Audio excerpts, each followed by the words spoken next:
नमस्कार, आप सुन रहे हैं पिक मी मानवा। सब कुछ शुरू होता है ईयर 2035 में, जहां आर्टिफिशियल इंटेलिजेंस ऑलरेडी पूरी दुनिया पे कब्जा कर चुकी है।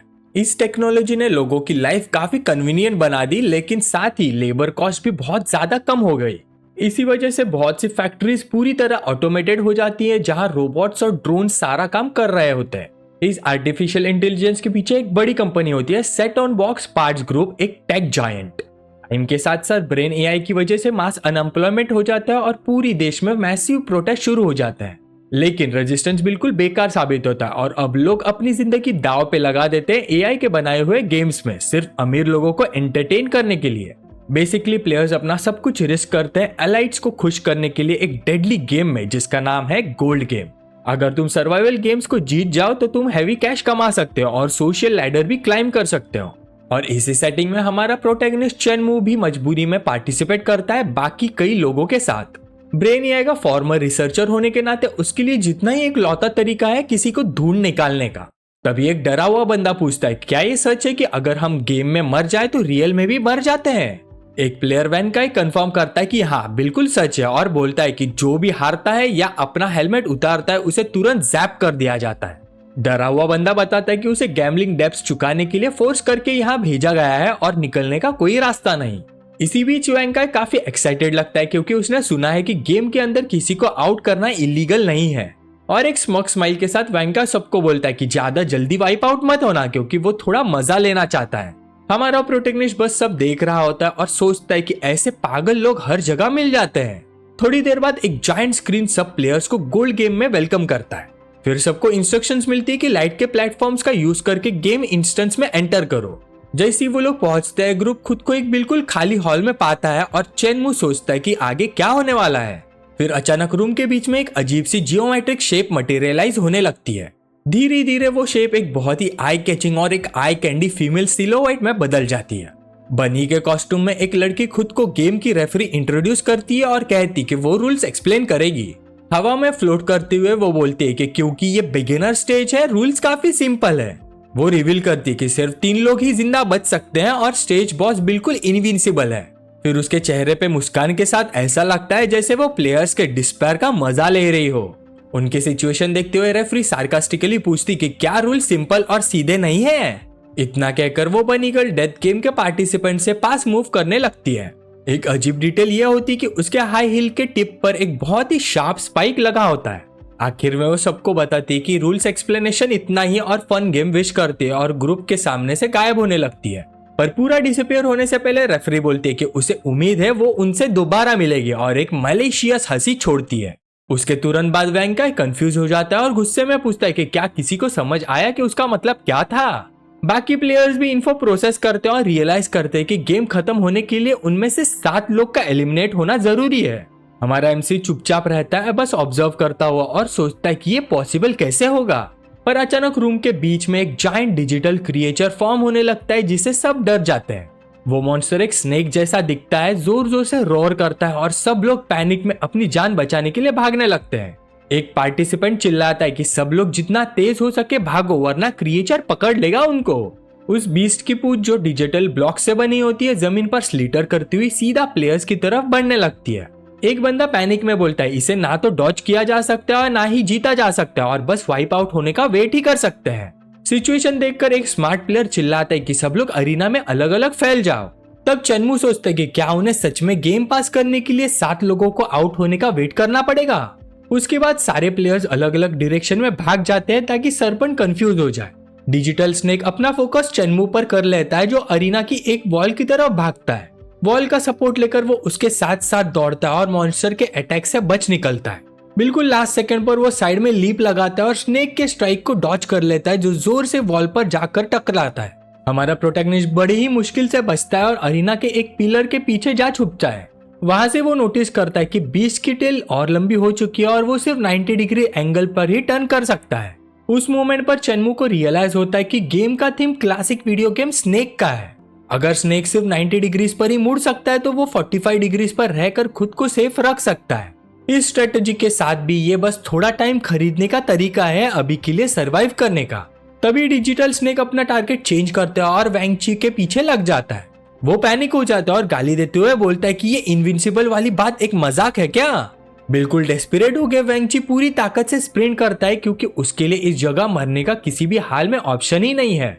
उसका दिल जोर जोर से धड़क रहा होता है। वो जाइंट क्रीचर से बचने का कोई तरीका सोचने की कोशिश करता है लेकिन कुछ भी काम नहीं आता। और फिर सरपंच सीधा उस डरे हुए प्लेयर की तरफ चार्ज करता है। वो अपने पैरों से ब्रेक लगाने और डायरेक्शन चेंज करने की कोशिश करता है लेकिन निकलने के लिए अब बहुत लेट हो चुका होता है।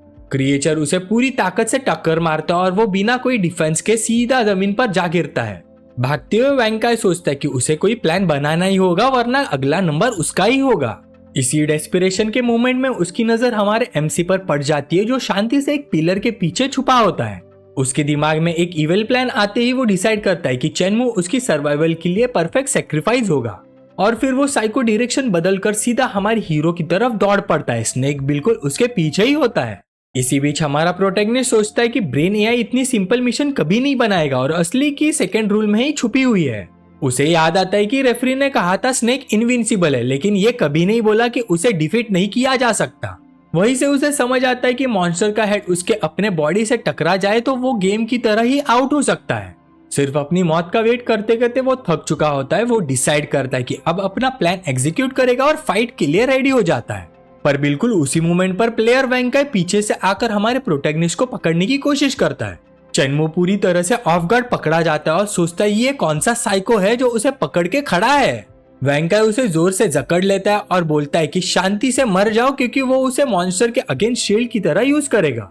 उसके तुरंत बाद बिना जरा सी भी दया के वो चेनमू को पूरी ताकत से जाइंट सर्पेंट की तरफ फेंक देता है। क्रिएचर अपना डिजिटल मुंह खोल लेता है और हमारे हीरो को निगलने के लिए रेडी हो जाता है जो सीधा उसकी तरफ उड़ रहा होता है अपनी मौत को आंखों के सामने देखते हुए। चेनमू सोचता है कि क्या वो सच में इतनी पैथेटिक तरीके से मरने वाला है। पर अचानक उसके दिमाग में उसकी छोटी बहन की याद चमक जाती है जो उसे उसके गोल की याद दिलाती है। वो सोचता है जैसे उसकी पूरी जिंदगी आंखों के सामने घूम रही हो जब उसे अपनी बहन की याद आती है। लड़की जिन उसे प्रॉमिस करती कि वो उसका ख्याल रखेगी और उसे अफसोस होता है कि वो अपने वादे निभा नहीं पाया। फिर एक भयानक एक्सीडेंट सब कुछ बर्बाद कर देता है और वो अपनी रिसर्चर की जॉब खो देता है। दुख में डूबा हुआ होने के बावजूद उसकी बहन उसे तसल्ली देती है और कहती कि वो उसे कभी छोड़कर नहीं जाएगी। वो प्रॉमिस करती कि पैसों की प्रॉब्लम वो सॉल्व करेगी और कहती कि वो अब बच्ची नहीं रही। उसकी मदद के लिए वो गेम में एंटर करती और कभी वापस नहीं आती। इसी वजह से चेनमू को उसे ढूंढना ही होगा। प्रेजेंट में वापस आते ही सरपंच सीधा उसे हेड ऑन ब्रूटल फोर्स के साथ टकराता है। जोर इतना ज्यादा होता है कि हमारा प्रोटैगनिस्ट खून थूक देता है। पर जख्मी होने के बावजूद वो मॉन्स्टर के हेड को पकड़ के लटक जाता है इस तरह हार मानने से इनकार करते हुए। उसकी नजर धुंधली हो रही होती है और फिर भी वो होश में रहने और खड़े रहने के लिए लड़ता है। क्रिएचर अपना सिर जोर जोर से झटकता है। उसे कपड़े की गुड़ियों की तरह हवा में उछल देता है। उड़ते हुए हमारे हीरो का बॉडी नीचे गिरने लगता है। गिरावट के दौरान उसका शरीर डिजिटल टुकड़ों में टूटने लगता है। एक पल बाद वो नीले रंग के अरीना फ्लोर पर जोर से जा गिरता है। नीचे गिरा हुआ और पूरी तरह से जख्मी वो उठने की कोशिश करता है लेकिन उसकी ताकत धीरे धीरे खत्म हो रही होती है। जमीन पर लेटे हुए हमारा प्रोटैगनिस्ट मानने से इनकार कर देता है कि ये उसका एंड होगा। पर तभी अचानक उसकी विजन में एक नोटिफिकेशन अपीयर होती है और उसकी आंख चमक उठती है। मैसेज कहता है कि researcher identity detected, administrator system activate हो रहा है। इसी वजह से उसे लेवल 1 प्रिविलेजेस मिल जाते हैं और वो अपने खुद के एट्रीब्यूट्स एडिट कर सकता है। एक तरह से डिजिटल मेन्यू में एंटर होके वो इस नई एबिलिटी को एक्सप्लोर करना शुरू करता है। उसके सामने एक डाटा स्क्रीन अपीयर होती है जिससे इंटरैक्ट करते ही उसे समझ आ जाता है कि ये बिल्कुल वीडियो गेम जैसा ही स्टैट्स पैनल है। वो सोचता है कि अगर एजिलिटी पे फोकस करे तो शायद सिचुएशन पलट सकती है। फिर उसका डिजिटल हाथ तेज तेज मूव करता है उसकी स्पीड बढ़ाने के लिए ताकि वो डेंजर से निकल सके। लेकिन फिर वो रुक जाता है और रियलाइज करता है कि सिर्फ भाग जाना ही प्रॉब्लम का सोल्यूशन नहीं है। इस वक्त उसे सबसे ज्यादा स्ट्रेंथ चाहिए होती है और वो एट्रीब्यूट चेंज कंफर्म कर देता है। फिर सिस्टम उसका डेटा रिस्टोर करता है और उसे एहसास होता है कि अब वो अपने खुद के रूल्स बना सकता है। अरीना में वापस उसका शरीर और ज्यादा पावरफुल होने लगता है और एनर्जी उसके मसल्स में दौड़ने लगती है। उसका डेटा पूरी तरह से रिस्टोर हो जाता है और उसकी डिजिटल बॉडी जो टूट रही थी खुद ब खुद रिबिल्ड हो जाती है। पूरी तरह रिकवर होकर वो खड़ा होता है और जाइंट सरपंच का सामना करता है कमबैक के लिए रेडी। फिर क्रिएचर आगे चार्ज करता है लेकिन चेनमू डॉज कर लेता है और मॉन्स्टर जमीन पर जोर से लगता है। बीस्ट का मुंह खाली हवा पर बंद हो जाता है जैसे वो समझने की कोशिश कर रहा है कि उसका टारगेट इतनी जल्दी कैसे बच गया। क्रिएचर एक पल के लिए वही के वही खड़ा रह जाता है, समझ नहीं पाता कि अभी उसके सामने क्या हो गया। सच ये होता है कि हमारे हीरो ने नीचे से स्नेक के जबड़े को पकड़ लिया होता है, उसे काटने से रोककर। अपनी नई स्ट्रेंथ के साथ वो बिना किसी दिक्कत के मॉन्स्टर का मुंह अंदर से खोल देता है। पूरा जोर लगाकर वो क्रिएचर का दांत अपने बॉडी से दूर रखने की कोशिश करता है। गुस्से भरी आंखों के साथ वो ताना मारते हुए पूछता है कि क्या बीस्ट को इतना ज्यादा खाना पसंद है। फिर तुरंत ही वो चिल्लाता है कि आज देखते हैं कौन किसको खाता है। सरपन का जबड़ा चेनमू के लगाए हुए जोर से कांपने लगता है। रिस्पॉन्स में क्रिएचर अपना सिर जोर से झटक देता है और उसे थूक कर बाहर निकाल देता है ताकि छूट सके। इससे चेनमू की बॉडी कैनन बॉल की तरह पूरे अरीना में उड़ जाती है। वो जोर से जमीन पर जा गिरता है, लेकिन अपने नए स्टैट की वजह से तुरंत ही रिकवर कर लेता है। सांस फूली हुई होती है, फिर भी वो उठकर मॉन्स्टर का सामना करता है, आंखों में एक पूरी डिटर्मिनेशन के साथ। फिर एक पावरफुल ऑरा उसकी बॉडी को घेर लेता है। जब बाकी प्लेयर उसे देखते रह जाते हैं बिल्कुल स्टन्ड।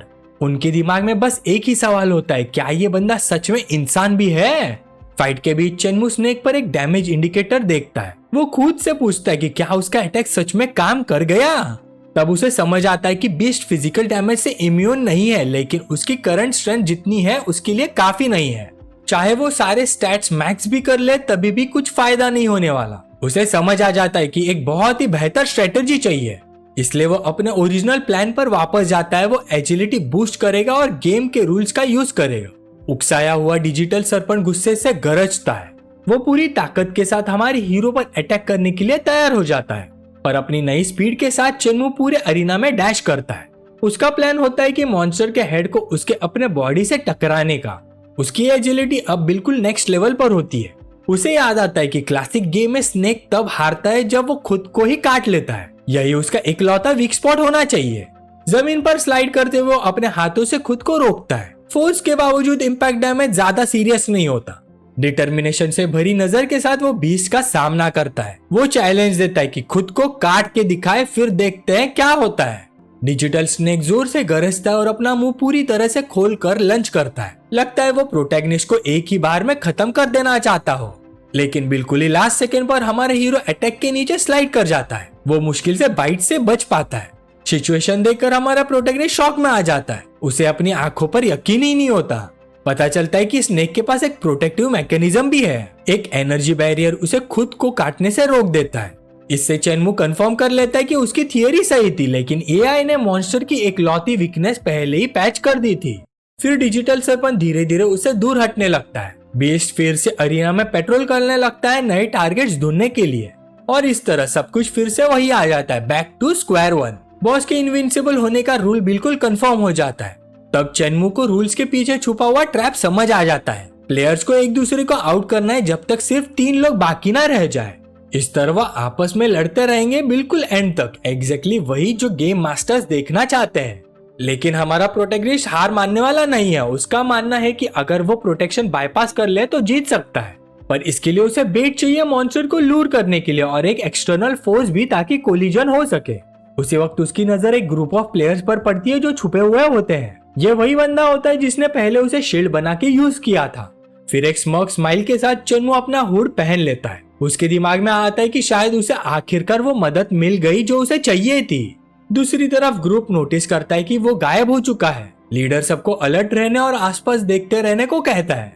वो बोलता है कि छुपे रहो और टाइम पास होने दो। रूल्स के हिसाब से गेम 3 सर्वाइवर्स के साथ खत्म होता है। उसके गूंस इस डरपोक प्लान से एग्री कर लेते हैं। उन्हें लगता है शायद हमारा हीरो बॉस को अकेला ही निकाल दे, पर अचानक उनके पीछे से एक आवाज आती है। चेनमू पूछता है कि क्या तुम लोग सच में कुछ किए बिना जीतना चाहते हो। नीली ऑरा में लिपटा हुआ हमारा प्रोटैगनिस्ट शैडो से बाहर निकलता है। वो पूछता है क्या तुम्हें लगा मैं एग्जिस्ट ही नहीं करता। ये सुनते ही प्लेयर्स का ग्रुप हिला हुआ सा घूम जाता है। उन्हें बिल्कुल आइडिया नहीं होती कि वो इतनी तेज वहां कैसे पहुंच गया, पर रिएक्ट करने से पहले ही चेनमू अटैक कर देता है। वो लीडर की गर्दन को सुपर ह्यूमन स्ट्रेंथ से पकड़ लेता है। फिर हमारा हीरो से वार्निंग देता है कि हिलना भी मत, क्योंकि अगर हाथ फिसला तो तेरा गेम यही खत्म। लीडर पैनिक में आ जाता है और बात बनाने लगता है। वो कहता है कि इस सिचुएशन में सबको मिलकर सरवाइव करना चाहिए, लेकिन चेनमू शांत आवाज में बोलता है कि वो पहले उसे आउट कर सकता है, फिर बाकी लोगों के साथ टीम अप करके फाइनल 3 बना लेगा। अपने बॉस को डेंजर में देखकर गुंज भड़क उठते हैं। वो चेनमू पर चिल्लाते हैं कि उसे तुरंत छोड़ दो, पर बिना पीछे देखे चेनमू उनमें से एक बंदे को उठाकर दूर फेंक देता है। वो बंदा जोर से वॉल से टकराता है और बेहोश हो जाता है। गुस्से में तीसरा बंदा चेनमू को गाली देने लगता है, लेकिन अंदर से उसे पता होता है कि ऐसी ताकत के सामने उसका कोई चांस नहीं।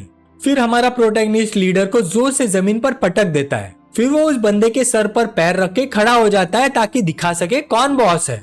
वो रिवील करता है कि उसके पास सरपंच को हराने का एक प्लान है, लेकिन प्लान काम करे उसके लिए एक बेट चाहिए। इसलिए वो लीडर को एक बिल्कुल सिंपल चॉइस देता है, या तो वो प्लान पर सब कुछ दाव पर लगाए या फिर यहीं इसी वक्त एलिमिनेट हो जाए। सर पर पैर दबा हुआ महसूस करे बंदा चीखता है, वो मान जाता है। उसके पास कॉपरेट करने के अलावा कोई ऑप्शन ही नहीं होता, लेकिन अपने दिमाग में वो कसम खाता है कि बदला जरूर लेगा। वो डिसाइड करता है कि स्टेज खत्म होने का वेट करेगा और फिर हिसाब बराबर करेगा। चेनमू वार्निंग देता है कि अगर उसने जरा सी भी गड़बड़ की तो सबसे पहले उसे ही आउट करेगा। लीडर गुस्से में बड़बड़ाता है कि प्लान काम करना ही चाहिए और अपने लोगों को फॉलो करने को कहता है। अरीना के बीच से चलते हुए एक गुण पूछते है कि क्या वो सच में बेट बनने जा रहे हैं। वो सोचता है कि ये बहुत रिस्की है, ऊपर से वो ऑलरेडी एक टीममेट खो चुके हैं। लीडर एक खतरनाक मुस्कान के साथ आयरनिक टोन में जवाब देता है। वो बोलता है किसने कहा कि डेंजर में मैं ही होऊंगा। इसके बाद वो एक और ग्रुप ऑफ प्लेयर के पास जाता है। वो लोग पास ही छुपे होते हैं और ये बंदा उनका अटेंशन खींच लेता है। लीडर उन्हें ऑर्डर देता है कि सरपंच को लूर करो। वो झूठ बोलता है कि उसे स्टेज के मॉन्स्टर को हराने का तरीका पता है, लेकिन ग्रुप उसका ऑर्डर मानने से मना कर देता है। वो कहते हैं कि क्रिएचर उनके लिए बहुत ज्यादा स्ट्रॉन्ग है। लीडर एक थ्रेटनिंग वाइब के साथ उनमें से एक बंदे के पास जाता है। वो उसके कंधे पर हाथ रखता है और उसे ब्रो कह के बुलाता है। अगले ही पल वो पूरी ताकत से उस बंदे को लात मार देता है। वो प्लेयर बिना रिएक्ट किए सीधा जाइंट सरपंच की तरफ उड़ जाता है। जमीन पर गिरा हुआ वो सिचुएशन देखकर बुरी तरह डर जाता है। वो हिल भी नहीं पाता, आने वाली मौत के डर से बिल्कुल जम जाता है।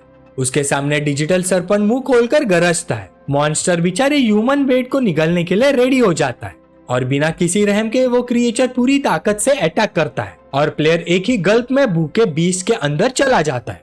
बाकी प्लेयर्स इस ब्रूटल सीन को देखकर कांप जाते हैं। उन्हें लीडर की क्रुएल्टी पर यकीन ही नहीं होता।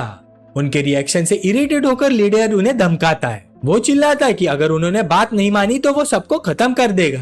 फिर वो बाकी ग्रुप को अरीना में भागने का ऑर्डर देता है। वो उन्हें जबरदस्ती आगे धक्का देता है अपनी मर्जी के खिलाफ बेट बनने के लिए, लेकिन वो एक लड़की को हाथ से पकड़ लेता है। लीडर उसे बाकी दो प्लेयर्स के साथ भागने से रोक देता है। लीडर उस ब्लॉन्ड लड़की को कहता है कि वो उसके साथ रहे। डरती हुई लड़की पूछती कि उसे और क्या चाहिए, जबकि वो सब कुछ कर चुकी है जो उसने कहा था। पर बिना किसी जवाब दिए वो उसे बहुत ही डिसरिस्पेक्टफुल तरीके से पकड़ लेता है। लीडर की इस एक्शन से लड़की बिल्कुल जम जाती है। फिर बंदा उसे एक सपोजिटली वे आउट ऑफर करता है अगर वो उसका साथ दे। वो कहता है कि जब बाकी सब लोग खत्म हो जाएंगे तो वो 3 लोग सरवाइव कर सकते हैं। इसी बीच बाकी बेट सरपंच से बचने के लिए जान लगाकर भाग रहे होते हैं। वो लीडर को गाली देते हैं जिसने सिर्फ सर्वाइवल काउंट कम करने के लिए उन्हें मौत के मुंह में धकेल दिया। क्रिएचर फिर व्हाइट ड्रेस वाली लड़की पर अटैक करता है। उसके पास कोई चांस नहीं होता और डिजिटल मॉन्स्टर उसे पकड़ लेता है। ये सीन देखकर ब्लॉन्ड लड़की बिल्कुल स्पीचलेस हो जाती है। लीडर उसे थोड़ी क्रीपी सी नजर के साथ पकड़ कर रखता है, पर अचानक लड़की के चेहरे का एक्सप्रेशन पूरी तरह से बदल जाता है एक सीडक्टिव स्माइल के साथ। वो प्रॉमिस करती कि वो उसके लिए कुछ भी करेगी। लीडर का गुण पूछता है कि क्या प्लान काम करेगा। वो कमेंट करता है कि जो दूसरी लड़की भाग रही थी वो भी ज्यादा देर तक टिक नहीं पाएगी। लीडर जवाब देता है कि ये सब बिल्कुल परफेक्ट चल रहा है, उसे बाकी लोगों का एलिमिनेट होना जरूरी है ताकि सर्वाइवर काउंट जल्दी से कम हो सके। फिर उसे हमारा प्रोटैगनिस्ट याद आता है। गुस्से से भरा हुआ वो कसम खाता है कि पहले वाली बेइज्जती का बदला जरूर लेगा। तभी गून वार्निंग देते हैं कि सरपंच उनकी तरफ आ रहा है। क्रिएचर का फोकस अब उन तीनों पर आ चुका होता है जो वहाँ छुपे होते हैं। वैंगची सोचता है कि ये एक्ट करने का परफेक्ट टाइम है। वो कहता है कि चेनमू के साथ कॉपरेट करने का नाटक करो और मौका मिलते ही अटैक करो। हमारे हीरो की तरफ भागते हुए वो चिल्लाता है कि वो बीस्ट को ले आए हैं। फिर पूछता है कि प्लान में मदद के लिए उन्हें क्या करना चाहिए। हमारा प्रोटैगनिस्ट पूरा सीन देखकर सिर्फ नफरत महसूस करता है। वो सोचता है कि ये बंदा एक अनस्टेबल फैक्टर है और इसे एलिमिनेट करना ही पड़ेगा। इसके बाद वो आते हुए ग्रुप को अपना प्लान समझाता है। यंग मास्टर सबको याद दिलाता है कि अगर स्नेक का हेड उसके बॉडी से टकरा गया तो गेम खत्म। गुन एक्साइटेड हो जाता है, सोचता है कि वो बच गए, लेकिन लीडर बोलता है कि वो पहले ही ट्राई कर चुका है और बीस्ट के पास प्रोटेक्टिव मैकेनिज्म है। एक मॉकिंग स्माइल के साथ वो सोचता है कि अगर इतना इजी होता तो वो सब कुछ खुद ही अकेला ही खत्म कर चुका होता। पर अचानक चेनमू लीडर को जोर से लात मार देता है। वो चिल्लाता है कि टाइम वेस्ट करना बंद करो और जो कहा गया है वो करो। और कोई ऑप्शन ना देखकर ग्रुप अरीना के अक्रॉस भागने लगता है। वो प्लान फॉलो करते हुए जाइंट सरपंच का अटेंशन खींचते हैं। ब्लॉन्ड लड़की डेस्परेशन में चीखती है जब हमारा प्रोटैगनिस्ट उन्हें अंदर जंप करने को कहता है। स्नेक के अंदर का बॉडी का हिस्सा सबसे सेफ जगह होता है, इसलिए वो सब मॉन्स्टर के बॉडी से बने सर्कल के अंदर डाइव मार देते हैं। वो बड़ी मुश्किल से क्रिएचर के स्ट्राइक से बच पाते हैं। इसी के साथ सरपंच का हेड मुड़कर हमारे प्रोटैगनिस्ट पर अटैक करने लगता है। इसी बीच हमारा हीरो उसे आते हुए चुपचाप देख रहा होता है। एक परफेक्ट मौका देखकर वेंकाई शैतानी मुस्कान के साथ हंसता है। वो डिसाइड करता है कि अब हमारे प्रोटैगनिस्ट को सीधा हेल भेजने का टाइम आ गया है। लेकिन तब चेनमू की आंखें तेज नीली एनर्जी से चमक उठती है। लगता है उसने लीडर की गद्दारी पहले ही भाप ली थी। अगले ही पल वो जबरदस्त फोर्स के साथ हवा में उछलता है। उसके जंप की ताकत से अरीना का फ्लोर तक क्रैक हो जाता है। लीडर की आंखों की रिफ्लेक्शन में दिखाई देता हमारा हीरो उड़ रहा है। वो बंदा चेनमू की एब्सर्ड स्पीड देखकर पूरी तरह शॉक हो जाता है। सीन क्लियर कर देता है कि चेनमू सीधा स्नेक के हेड के ऊपर से जंप कर गया। वेंकाई अपनी आंखों पर यकीन ही नहीं कर पाता कि कैसे सरपंच उसके सामने आ गया। अचानक लीडर की बॉडी एक पल के लिए सफेद चमकती है। मिड एयर में सरपंच ने उसे हिट कर लिया होता है। वो दर्द से चीखता है जब उसके कंधे से खून उछलता है। उसे प्रोटैगनिस्ट के जंप के लिए स्टेपिंग स्टोन बना दिया गया होता है। इसी वजह से सरपंच का हेड सीधा लीडर के बॉडी से टकरा जाता है। इस टक्कर से डिजिटल मॉन्स्टर के हेड और टेल के बीच कोलिजन हो जाता है। इम्पैक्ट के साथ ही मॉन्स्टर का प्रोटेक्टिव बैरियर हजारों डिजिटल टुकड़ों में टूट जाता है। फिर सरपंच का हेड डेटा के ब्लास्ट में ही फट जाता है और इसके साथ ही बैटल हमेशा के लिए खत्म हो जाता है। जमीन पर गिरा हुआ वेंकाई दर्द से चीख रहा होता है। गुस्से से भरा हुआ वो कसम खाता है कि वो ये सब याद रखेगा और ये सब यही खत्म नहीं हुआ। तभी एक नोटिफिकेशन आता है जो प्लेयर्स को बॉस को इंजर करने और एक सीक्रेट अचीवमेंट अनलॉक करने पर बधाई देता है। हमारा प्रोटैगनिस्ट कंफ्यूज हो जाता है क्योंकि उसे लगा था फाइनल ब्लो ने स्नेक को पूरी तरह खत्म कर दिया था। अचानक बनी रेफरी फिर से अरीना में अपीयर होती है और सर्वाइवर्स के लिए तालियां बजाती है। वो सबको डंजन क्लियर करने पर कॉन्ग्रेचुलेट करती है और कहती कि उन्हें रिवॉर्ड्स मिलेंगे। वो ये भी रिवील करती कि एमवीपी को एक स्पेशल बोनस के तौर पर प्राइज रिवॉर्ड ड्रॉ करने का एक्स्ट्रा चांस भी मिलेगा। इसके बाद वो बताती कि सब अपने स्टैट्स चेक कर सकते हैं और बाकी डिटेल्स बाद में सॉर्ट आउट हो जाएंगी। तभी गून नोटिस करता है कि उसके बॉस का हाथ डिजिटल डाटा में डिसॉल्व हो रहा है। वेंकाई सेलिब्रेट करता है कि वो लेवल अप हो गया है और अब वो अपना स्टैट पैनल समन कर सकता है। सेटिस्फाइड होकर उसे रियलाइज होता है कि लेवल अप के साथ ही उसकी बॉडी रिस्टोर और हील हो गई है। फिर रेफरी अनाउंस करती कि वो एक सीक्रेट मिशन ओपन करने के लिए वोट कर सकते हैं जो एक नया चैलेंज होगा। उसके तुरंत बाद बनी गर्ल क्यूरियस लुक के साथ हमारे प्रोटैगनिस्ट के पास आती है। वो एक्सप्लेन करती कि अगर वो सीक्रेट मिशन कंप्लीट कर लेते हैं तो सभी सर्वाइवर्स को एक स्किल मिलेगी। इसलिए वो वार्निंग देती कि जिंदगी में एक ही बार मिलने वाला मौका है और प्लेयर्स को इस अपॉर्चुनिटी को ग्रैब करना चाहिए। फिर डिसीजन लेने के लिए 1 मिनट का काउंटडाउन स्टार्ट हो जाता है। वेंकाई इस आइडिया से काफी एक्साइटेड हो जाता है। स्किल वाले प्लेयर्स बिल्कुल अलग ही लेवल के होते हैं, ये बात उसे पता होती है। पर हमारा प्रोटैगनिस्ट समझ जाता है कि सीक्रेट मिशन असल में एक ट्रैप है प्लेयर्स को लूर करने के लिए। उसे रियलाइज होता है कि सिस्टम चाहता है वो और ज्यादा डेंजरस स्टेजेस में जाए ताकि ज्यादा ट्रैफिक जनरेट हो। ये सब समझकर वो गेम के प्लान के खिलाफ जाने का डिसीजन लेता है और तुरंत सीक्रेट मिशन को रिफ्यूज कर देता है। ब्लॉन्ड लड़की और गून भी उसे एग्री करते हैं, कहते हैं कि ये जगह आगे बढ़ने के लिए बहुत ही ज्यादा डेंजरस है। बनी गर्ल उनके डिसीजन को कंटेम्प्ट और सुपीरियरिटी भरी नजर से देखती है।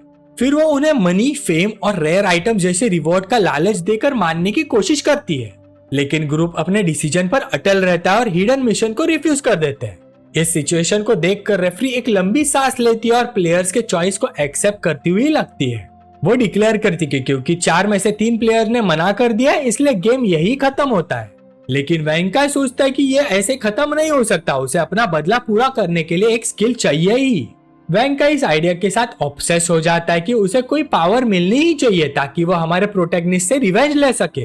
फिर अचानक वेंकाई अपने ही गून को पकड़ लेता है और कहता है कि वो उसके परिवार का ख्याल रखेगा और जरा से भी रहम के बिना वो अपने ही कंपेनियन की गर्दन तोड़ देता है ताकि मिशन फोर्स हो जाए। ये सीन देखकर ब्लॉन्ड लड़की और हमारा प्रोटैगनिस्ट दोनों शॉक हो जाते हैं। लड़की उंगली से लीडर की तरफ इशारा करती है, उसे यकीन ही नहीं होता कि उसने अपने दोस्त के साथ ही ऐसा किया। तभी एक नोटिफिकेशन अनाउंस होता है, 3 सर्वाइवर्स के होने की वजह से सीक्रेट मिशन जबरदस्ती एक्टिवेट हो चुकी है। हमारा हीरो गुस्से से भर जाता है क्योंकि उसे उम्मीद ही नहीं थी कि वो बंदा अपने हेंचमैन की बलि दे देगा। उसके बाद अरीना का फ्लोर कांपने लगता है और बड़े बड़े टुकड़ों में टूटने लगता है।